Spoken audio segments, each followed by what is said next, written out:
Vai?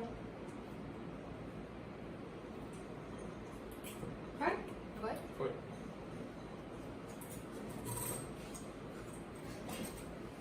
Essa parte é mais pro homem. A gente não precisa.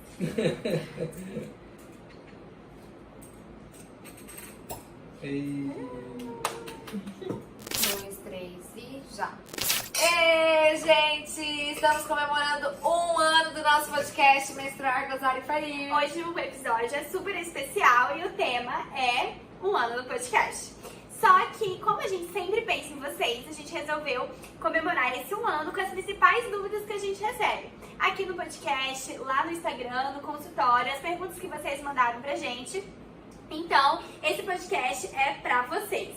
E pra comemorar isso, a gente ganhou um super vinho da Lenice Cavalcante, que é representante, embaixadora da Wine Eventos aqui no Mato Grosso.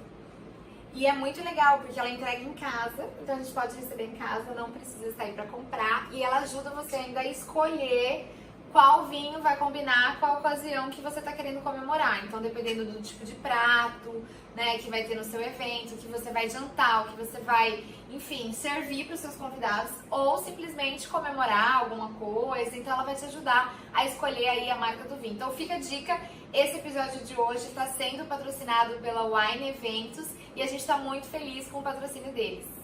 Então, meninas, é isso aí. Para quem gosta de vinhos, a gente tem essa dica aí pra galera que mora em Cuiabá, né? Que é o nosso grande público, já que a gente é daqui.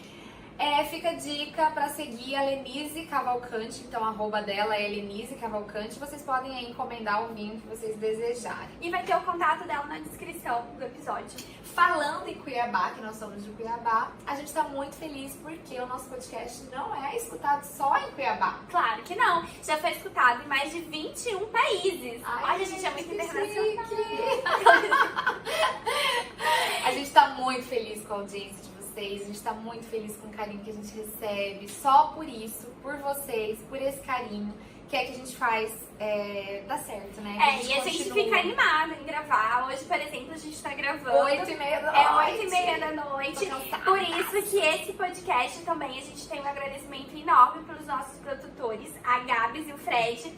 Da Altia Podcast. Da Altia Podcast. Tem o arroba deles também, né, Gabs?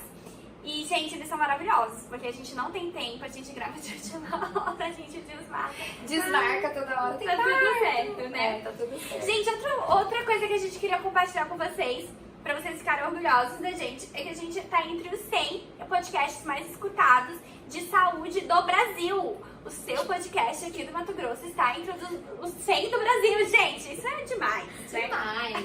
E quando a gente começou a fazer, tinha poucos podcasts ainda, principalmente na área da saúde. A gente fica muito feliz também de ter dado um start aqui pra galera, né? A galera de saúde começar a fazer, começar a falar nessa plataforma que é tão legal e tá crescendo muito. É uma das plataformas que mais crescem no Brasil. Isso mesmo. Então, a outra coisa eu queria falar, tava esquecendo. Gente, os episódios mais escutados é o de sexo, né? Cadê minha libido, orgasmo, masturbação, são sempre os vencedores. Lógico. São os que têm sempre mais plays. Então, gente, continua com a gente aí. Esse episódio também tem que ser um dos mais escutados, que tem as dúvidas de vocês. E pra ficar sem enrolação, vamos direto às perguntas, né, Ale? Vamos começar com as mais tranquilas ou já vamos começar com as mais bombásticas? Vamos mesclar. Então tá bom. Uma das perguntas que a gente recebeu que é muito interessante, que eu já até fiz um post especificamente sobre isso no meu Instagram, é se o ginecologista tem problema com os pelos na consulta. Ale, e aí, o que você responde? Não, gente, pelo amor de Deus, tem paciente que morre de vergonha, que não quer ser examinada porque não depilou. Eu sempre brinco, não, fica tranquila que eu também não depilei hoje. Mas é uma besteira, a gente não liga pra isso, tá? Então o ginecologista ele vai olhar a genitália externa, interna. Então não interfere se tá com pelo, se tá sem pelo. Isso vai muito mais da paciente se sentir bem, da paciente se sentir confortável ou não. Mas é uma besteira, nós como ginecologistas não olhamos pra isso. Isso, e eu acho que também tem muito a ver com a paciente se sentir... Assim, a pessoa se sente suja com pelo, como se fosse errado estar com pelo. E a gente sempre fala isso, cara, cada pessoa é uma única pessoa e cada um tem o direito de escolher ou não ter pelo e você não precisa se preocupar se você tá depilado eu não, ai meu Deus, não depilei. Gente, esquece. Todo mundo tem pelo na pepeca. E aí, não tem problema. Essa aqui é muito engraçada, olha só. Verdade que pode engravidar durante a gravidez? Hã? A gente sempre pega essas perguntas porque às vezes a gente não entende o que a pessoa quis dizer, né? Mas não, gente, quem tá grávida não ovula, então você não tem como engravidar novamente ali, tá? Pra haver a gravidez, você precisa ovular. Outra, agora uma pergunta de sexo. Minha libido é alta, mas demora a chegar no orgasmo. O que fazer para melhorar isso? Porque meu marido goza muito rápido. Ou seja, né? Então você vai ter que se estimular ali um pouquinho antes de ter penetração, já que seu marido, né, tem que ver, lógico, primeiro se ele não tem ejaculação precoce, não precisa de tratamento. Mas se não, você estimular antes, se masturbar antes da penetração, porque é isso, na verdade, que vai te dar prazer, né? Isso, a mulher já pode até sentir orgasmo antes, só com a masturbação. Sexo oral. E eu escuto muito, né, provavelmente você também no consultório, é que assim, ai doutora, mas como que eu vou falar pro meu marido isso? Se por um acaso você não consegue ter essa liberdade com o marido, cara, vai no banheiro, se estimula antes às vezes de você ter a relação, você já vai ficar muito mais com vontade, a libido vai estar mais alta, você já vai estar mais excitada. Outra coisa, fantasia em sexo, gente, pense em sexo, fantasia em sexo, se toca, que é muito mais fácil você chegar ao orgasmo. E o homem precisa às vezes de consulta médica. Hoje a gente fez um episódio também que é desmistificando o brochê, que a gente trouxe um urologista para falar com vocês sobre os principais problemas de ereção do homem e outros problemas também. Então, cara, o homem também tem que se cuidar, né? E tem episódios no podcast, viu? De masturbação, de libido, de orgasmo. Então vai lá, corre lá. Se você escutou e não lembra, escuta de novo. Ele tá lá gravadinho pra você escutar várias vezes, tá? Uma outra pergunta aqui. É verdade que o útero da mulher cresce quando ela chega em uma certa idade? Gente, conforme a mulher vai tendo filhos, o útero ele vai aumentando um pouquinho de tamanho, sim. Então, o tamanho do útero da mulher depende da paridade dela, que a gente fala. Ou seja, de quantos filhos ela teve. Então, quanto mais filhos, maior é o útero. O que acontece é que algumas mulheres desenvolvem doenças que são miomas, adenomiose, e aí elas podem ter um aumento anormal do útero. Aí essas mulheres precisam de tratamento específico, serem avaliadas e acompanhamento, né? E olha como que funciona. Quando a gente é jovem, o útero é menor, pequenininho, aí a gente tá no período da menarquia, que a gente chama de período fértil da mulher, onde é o período reprodutivo da mulher. E aí quando entra na menopausa, o útero diminui de novo, né? Pra vocês verem como que são as coisas. E falando em tamanho de útero, vamos falar sobre isso. Não tem um útero pequeno o suficiente pra não caber um DIU, tá? Então sempre tem essa história, o meu útero é pequeno, por isso que eu não coloquei o DIU. Gente, os DIUs são pequenininhos. Hoje a gente tem um mini DIU que é menor ainda, então não tem isso. Isso é sempre uma dúvida se vai caber ou não o meu DIU no meu útero. E sim, provavelmente vai caber. E aproveitando para falar de útero, de tamanho, tem muita paciente que chega, doutora, meu útero é invertido, né? Sim. Eu fui fazer ultrassom e a médica falou que meu útero é invertido. Como assim, né? Isso, gente, não é uma anormalidade, não é uma doença, tá bom? É só uma variação. Então, o útero ele pode ser antiverso fletido, então virado um pouquinho pra frente, ou ele pode ser retrovertido, que é virado um pouquinho pra trás. Mas isso é só uma variação da posição do útero dentro da pelve, tá bom? Então, não é nada que vocês precisam se preocupar. Isso mesmo. E também não atrapalha na gravidez, tá? Então isso não é uma causa de dificuldade de engravidar, que é outra dúvida que vocês sempre perguntam. O que às vezes as pacientes que têm útero retrovertido sentem algum incômodo, dependendo de alguma posição sexual, em que o pênis acaba batendo mais no fundo do útero. Calma. Vem cá. Não. Vem cá. As cachorras, gente. As cachorras estão latindo. Gravação caseira é assim, tá? Agora, uma coisa que pode acontecer é algumas mulheres sentirem alguma dor, algum desconforto, não chega a ser dor, mas um desconforto, às vezes, na penetração, em determinadas posições. E aí a gente sempre acaba orientando que ela acha ali, encontra a melhor posição que vai dar menos desconforto pra ela. Falando em sexo e em posição, existe alguma posição que engravide mais ou menos? Eu tinha uma paciente que dava dica assim: olha, doutora, tem que ter relação sexual, o homem tem que ejacular e tem que ficar quietinha na cama, deitada e virar de perna pra cima, né? Então ficar de ponta cabeça e virar de perna pra cima. Gente, não existe isso, não precisa, tá bom? Lógico, não precisa sair correndo, levantar, porque vai escorrer uma quantidade grande de esperma, mas vocês precisam de um espermatozoide para engravidar. E o espermatozoide, ele é rápido, ele tem uma cauda, Então, uma vez uma paciente minha me deu uma dica, né? Olha, doutora, para suas pacientes engravidarem, tem que transar, ficar igual cachorrinho quando transa e fica grudadinho, e não pode levantar. E tem que ainda ficar de cabeça pra baixo, com as pernas pra cima. Gente, isso é mito, tá? Eu acho que a gente até falou isso já no podcast aqui. Ah, eu não lembro. De preparação de engravidar. Mas, por exemplo, a minha mãe falava esse negócio, acredita? Olha como é, né? O espermatozoide é móvel, ele tem uma cauda, então ele vai conseguir subir, entrar no seu útero, fecundar o seu óvulo e engravidar, se for pra ser a vez, né? Se for pra você engravidar naquele mês, tá bom? Isso mesmo. Síndrome dos ovários policísticos. Tem dificuldade de engravidar? Sim. Sim. Às vezes a paciente pode demorar um pouquinho mais para engravidar e às vezes precisar de tratamento também. Com a galera da reprodução ou com o seu ginecologista, para estimular a sua ovulação, já que o ovário policístico é caracterizado por ciclos amenorreicos, em que a mulher, às vezes, ciclos anovulatórios, em que ela não vai ovular e não vai menstruar. E aí a fertilidade dela vai ficar um pouco prejudicada nesse período. Isso mesmo, mulheres que têm síndrome dos ovários policísticos vocês precisam lembrar sempre da mudança do estilo de vida. Prática de atividade física regular e uma dieta balanceada com menos carboidratos. É o melhor tratamento, meninas, para ovário policístico, tá? Anticoncepcional não trata o ovário policístico. Ele só regulariza a sua menstruação. Mas o tratamento é uma atividade física, perda de peso e uma dieta pobre em glicose. Se eu tomei 11 dias do anticoncepcional, tive relações sem preventivo, posso correr risco?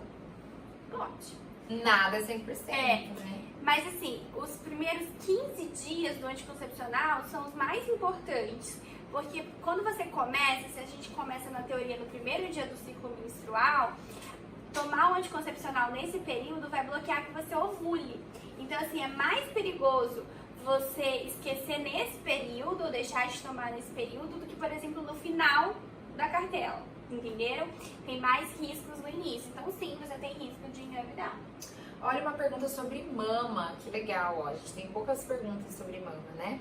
Secreção em um dos seios pode ser normal? Não estou grávida e não estou amamentando. Gente, quanto à secreção, né? Às vezes a gente faz no exame ginecológico, a própria paciente faz a expressão do mamilo e sai alguma secreção, é importante a gente investigar, principalmente quando ela é só de um lado, né? E não tem as bilateral. características, né, de como que é essa secreção, se ela é extensa, se ela tem sangue, como que ela Então é importante sim você procurar o seu ginecologista, fazer um exame físico dessa mama e fazer às vezes exames complementares de imagem, aí dependendo da sua idade, o seu ginecologista vai poder pedir o melhor exame para você. Isso mesmo.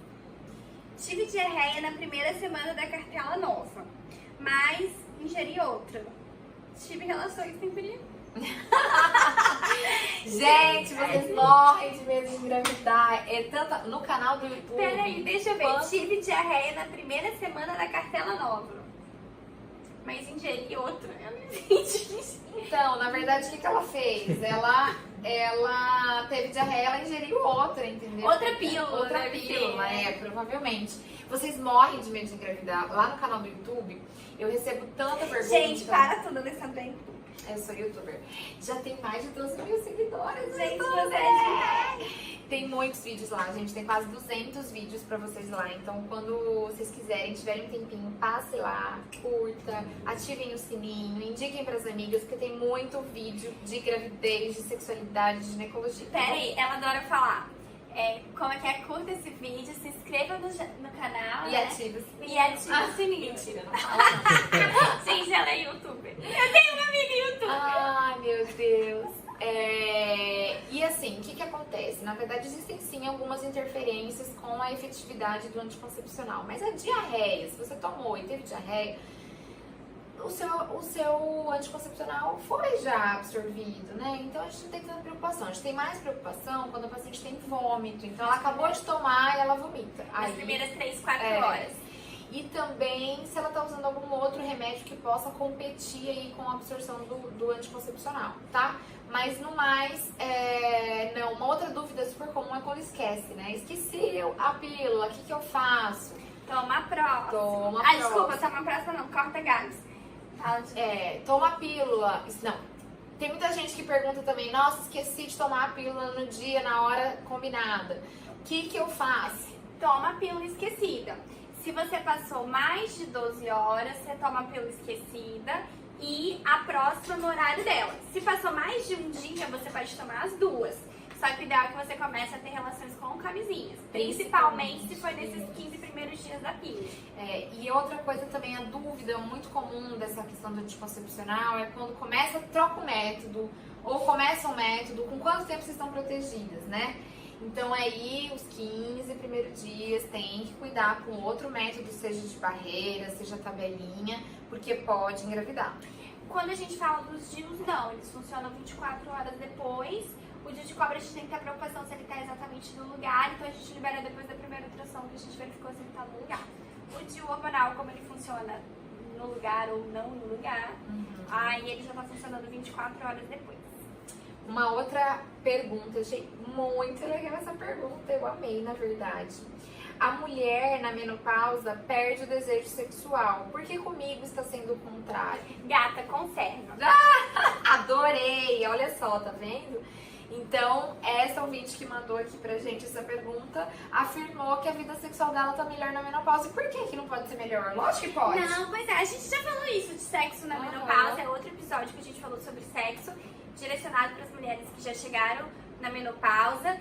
E a gente fala, muitas mulheres estão mais seguras, mais confiantes, elas entendem mais, às vezes trocaram de relacionamento. Ou se não trocaram de relacionamento, agora elas não têm mais tanta preocupação, às vezes se aposentaram, estão se aposentando, elas estão mais donas de si. E com a cabeça muito aberta. Eu já contei essa história aqui, vou contar de novo. Tem uma paciente incrível que ela tem um casamento ótimo, tava tudo bem. Ela tá entrando na menopausa, tá nesse período da transição. E ela queria alguma coisa que desse mais vontade de ter relação, que ela tava com dificuldade de ter orgasmo, desejo. Eu apresentei pra ela um vibrador de clitóris. Ela adorou e ela falou assim, doutora, como que eu não sabia disso antes? Então, assim, ajuda muito você se conhecer, ajuda muito você ter confiança em você perder aqueles medos do seu corpo, insegurança às vezes na relação com o parceiro. Então, assim, provavelmente essa mulher tá com tudo isso, né? No auge da vida sexual, né?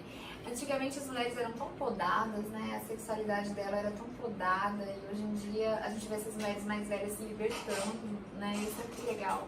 Eu acho que a nossa geração vai ser muito mais livre ainda, vai conhecer muito mais o corpo. A mais nova, só que a gente mais ainda. E aí uma dúvida aqui também, uma pergunta relacionada um pouco a isso. Qual lubrificante você indicaria na fase da menopausa? A gente sempre indica usar base de água. Eles são sempre muito bons, que também não vão atrapalhar se você tá usando camisinha, o de látex, a camisinha de látex.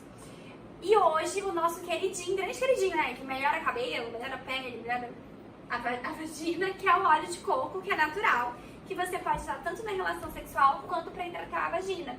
Então esses lubrificantes à base de água e o óleo de coco, que é natural, é muito bom. E hoje em dia a gente tem também alguns hidratantes à base de ácido hialurônico. Mas eles são hidratantes, né? Hidratantes vaginais. E aí eles ajudam também a lubrificar um pouco e às vezes você nem precisar usar lubrificante na hora, né? E também o nosso queridinho, que é o nosso laser de CO2, que ajuda muito na lubrificação, que melhora muito a atrofia. E ele é um tratamento a longo prazo. Sim. Principalmente as mulheres não ficarem usando, às vezes, o creme de estrogênio, o creme hidratante, a gente consegue usar. A gente faz esse tratamento uma sessão por mês, por 3 meses, e ele vai durar ao longo de 9, 12 meses aí. Ó, essa outra do sangramento é muito boa. Uma mulher que engravidasse tomando anticoncepcional teria a possibilidade de sangrar nas pausas? Às vezes é difícil de responder. Eu não entendi, repete. uma mulher que engravidasse tomando AC, que é anticoncepcional, teria a possibilidade de sangrar nas pausas? Gente, não. Na verdade, você não menstrua, né, na gravidez. Você sangra, você tem sangramentos de escape. Então, assim, não. Você vai atrasar a sua menstruação e você vai desconfiar que você tá grávida, vai fazer um teste e vai descobrir, entendeu? Isso Vai vai demorar começar um mês, pré-natal. um mês, 2 meses. Mas o normal não é você sangrar. Se você tá tendo um sangramento grávida, a gente considera uma ameaça de aborto e aí precisa ser investigado. Isso mesmo. Ah, uma pergunta que eu recebi. Feridinha no colo do útero, é normal? Então a gente tem que entender o que é a feridinha do colo do útero, tá? Então a feridinha é quando... Esse termo feridinha é quando você tem uma ectopia, vamos traduzir. A gente tem 2 tipos de epitélio no colo do útero, onde a gente investiga o preventivo. É quando o epitélio de dentro, lá de dentro do colo do útero, ele exterioriza. Quando a gente olha, ele é mais vermelhinho.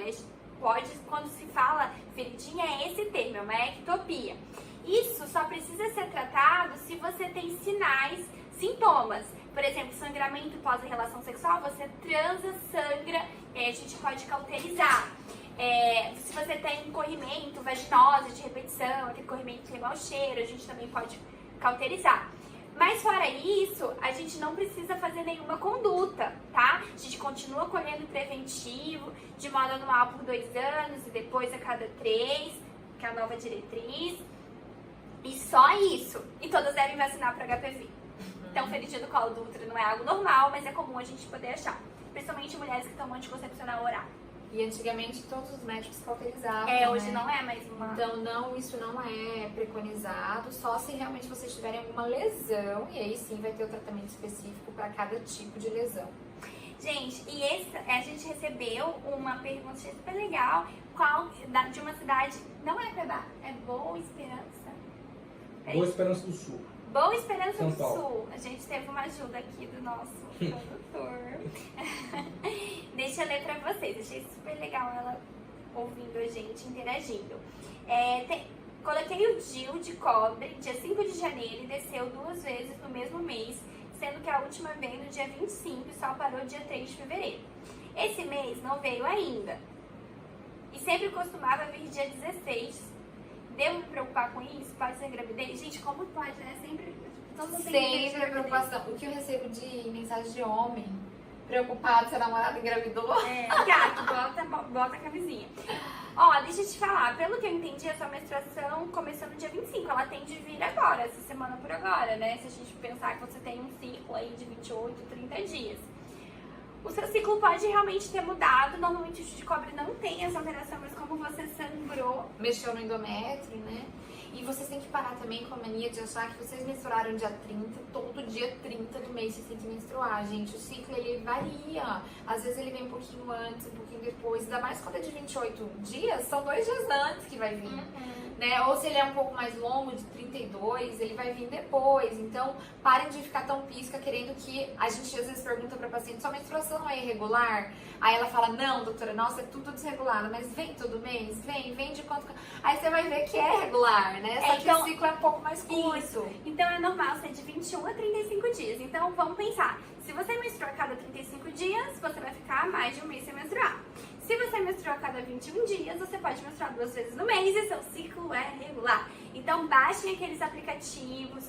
Mulher que não toma anticoncepcional ou que usa anticoncepcional de DIU de cobre, por exemplo, que não tem hormônio. Gente, vocês têm que saber a data da última menstruação, vocês têm que saber se programar para a próxima. Então, baixe o aplicativo, é grátis, você vai ter lá quando que você está ovulando, quando que você vai menstruar provavelmente, de quando em quando tempo vai ser o ciclo. Pra nós, os ginecologistas, a gente ama quando vocês sabem a data da última menstruação. Gente, o melhor método contraceptivo, logo depois do parto, pra quem tá amamentando, é qualquer método à base de progesterona, tá? Porque os anticoncepcionais à base de estrogênio, eles podem interferir um pouquinho na produção de leite, na amamentação, então a gente prefere usar só os de progesterona ou os sem hormônios. Então, o que a gente tem de método aí disponível? A gente tem o implante de progesterona, a gente tem o DIU, tem 2 agora, né, de progesterona. A gente tem a injeção de progesterona a cada 3 meses. A gente tem o oral de progesterona, então pode tomar todo dia. E a gente tem os sem hormônios, que são os DIUs de cobre, o DIU de cobre com prata, que também não tem problema nenhum. Além também do método de barreira, que é a camisinha. O paciente pode muito bem não querer usar nada e usar só o preservativo. Aí tá? no período da amamentação é muito difícil a gente usar a tabelinha, coisa interrompida. Porque assim, né? Você A gente não perde o ovula parâmetro. direito, Então, perde o parâmetro. assim, o método Billis também não rola. Tem gente que consegue, né? Não sei como eles fazem, assim, principalmente quem é contra usar método contraceptivo, né? Seja por religião, seja porque, enfim, né? Cada um tem a sua crença e o seu desejo. E aí tem muita mulher que consegue. Então a gente sempre deixa isso claro que não é um método tão eficaz de prevenção, mas que a amamentação também acaba protegendo um pouco, mas não 100%. A gente viu vários pacientes que engravidaram com 2 meses do pós-parto, porque não tomaram nada e acreditavam que só a amamentação protegia. Mas a gente vê que é mais comum a mulher começar a voltar ao seu período fértil depois de 6 meses do parto. Tá. Gente, então isso é uma super pergunta, né? A gente recebe muito essa dúvida no consultório. Muitas mulheres ainda têm vergonha de falar disso. Uma vez até gravei um vídeo falando um pouquinho, tá lá no canal, sobre sexo anal. Deu até uma repercussãozinha básica, essa médica doida, né? Falando sobre isso. Mas eu acho que a gente tá aqui pra orientar vocês, principalmente da parte de saúde, né?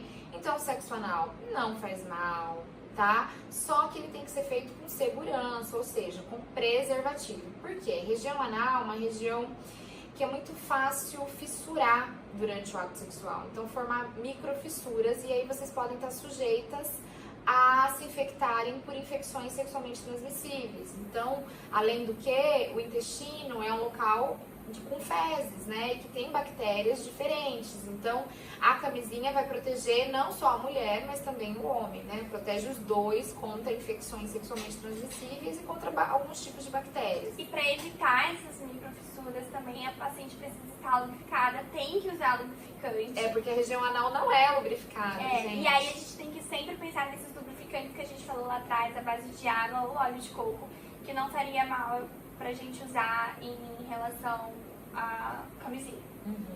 Tem muita paciente que pergunta também se sexo anal da hemorroida, né? A hemorroida é uma coisa muito mais da questão intestinal daquela paciente, se ela tem intestino preso, se ela faz força para evacuar, do que qualquer outra coisa, tá?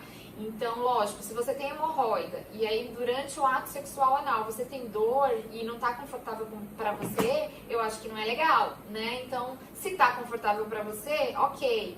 E a gente sempre fala isso aqui no podcast sobre liberdade de escolha, de que você não tem que fazer um sexo anal só porque o seu parceiro tá te exigindo, porque ele quer. Eu acho que tem que ser uma coisa em comum acordo, um consenso, e que tem que ser bom pra vocês também, né? A gente sabe que muitas pacientes reclamam de dor, que dói, principalmente nas primeiras vezes, mas aí vai muito das preliminares, vai muito do carinho, vai muito do desejo de cada um, e não é pra ficar também fazendo higienização, né, lavagem anal pra ter relação sexual, porque isso pode também interferir aí, machucar a região anal de vocês.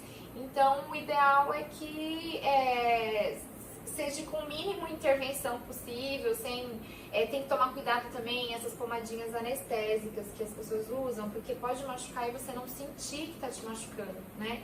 E aí você só vê depois que tá ali com as fissuras e você aí sim ter dor pra evacuar, enfim. Bom, então essas foram as principais perguntas que a gente respondeu uma pergunta, depois a gente responde em inbox direto pras pessoas, tá? E a gente queria mandar um abraço especial para essas ouvintes que mandaram os áudios pra gente. Essa de São Paulo que mandou pra gente também, né? Então a gente teve várias perguntas que a gente vai tentar responder aí durante a semana. E agradecer também aos nossos produtores, Gabs e Fred, da Utia Podcast, pela paciência, por estarem com a gente, acreditando nesse nosso sonho aí há 1 ano, né? Que isso só cresça, acontecer, né? Só evolua e a gente consiga cada vez mais levar informações para as pessoas, informações de qualidade, verdadeiras e sem tabus, né? De um jeito simples, de um jeito Eu vou chamar Fácil. emoção, você acredita? Ai, meu Deus, gente, a Alessandra é muito a Maria do bairro. E essa amiga dela fala que ela é a pura Maria do bairro. Amiga, um ano de podcast. Sabe que eu tava lembrando da gente no avião, indo pra fazer intercâmbio, você falando, a gente nem achava que fosse dar certo, sabe? Muito legal. Muito legal. Muito legal. Palminhas, gatos, palminhas. E agradece ao nosso patrocinador do nosso episódio de hoje. Isso mesmo, Lenise Cavalcante, obrigada. Eu amei o vinho. Eu já tomei umas 2, tá? Amei o vinho, obrigada. Adorei o nome, muito parecido com a gente, Estímulo. Meninas, aproveitem, um vinho muito bom. E é isso, obrigada por ouvir a gente, obrigada por compartilhar, obrigada por gostar do que a gente fala aqui. É tão legal quando a gente recebe uma paciente no consultório e a paciente fala, eu escuto os podcasts. Não, eu fico me achando. É muito legal. Obrigada, gente, e até o próximo episódio.